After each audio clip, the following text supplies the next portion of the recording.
Number 11, it says a Chibuku Hills tennis player bought a new set of tennis balls. The tennis balls are stored in a cylinder container with a height of 8.625 inches with a radius of 1.43 inches. There are 3 tennis balls in this container. You are asked to find the volume of one tennis ball. So what you should do is label this first. Here, it says that it has a total height of 8.625. Right? And then the radius here is r equals to 1.43.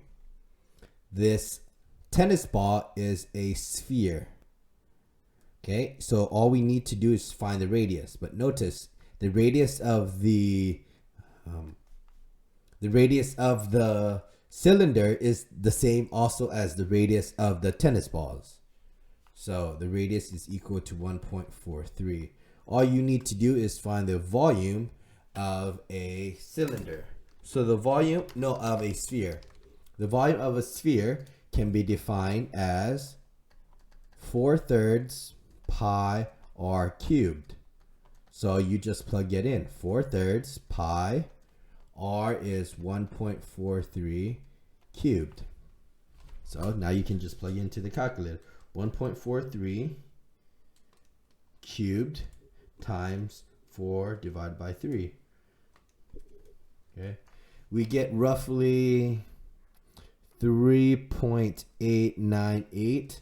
You can round it to about 4. It's super close. So 4 inches, right? 4 inches pi, of course. Okay, because I just plugged in all the numbers without pi. So it's 3.898 pi or 4 pi.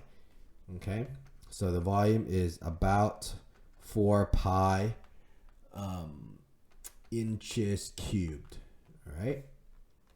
So we want to find the amount of space inside the cylinder not taken up by the tennis ball. So all we have to do is find the cylinder.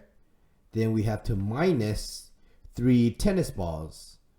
Okay. And we know that the tennis balls had the volume of 4 pi.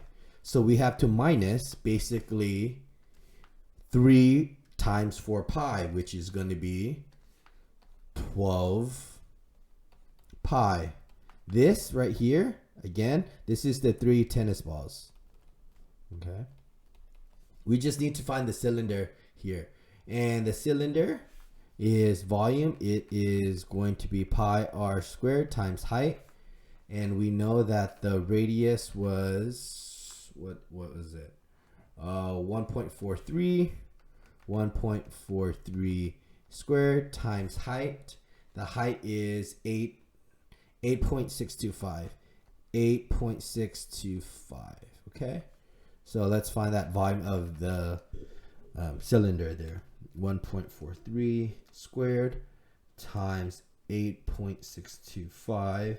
That is roughly 17 point, let's say 6 pi. Okay, and we have to minus the 12 pi. So the gap or the space is roughly 17.6 pi minus 12 is about 5.6 pi. Okay, wait, hold on. Yes, right. 17.6 pi minus 12 pi would be 5.6 pi, and the inches cubed. Okay, so there you go. We just need to find the volume of one tennis ball, multiply it by 3, and subtract those 3 tennis balls from the total volume of the cylinder.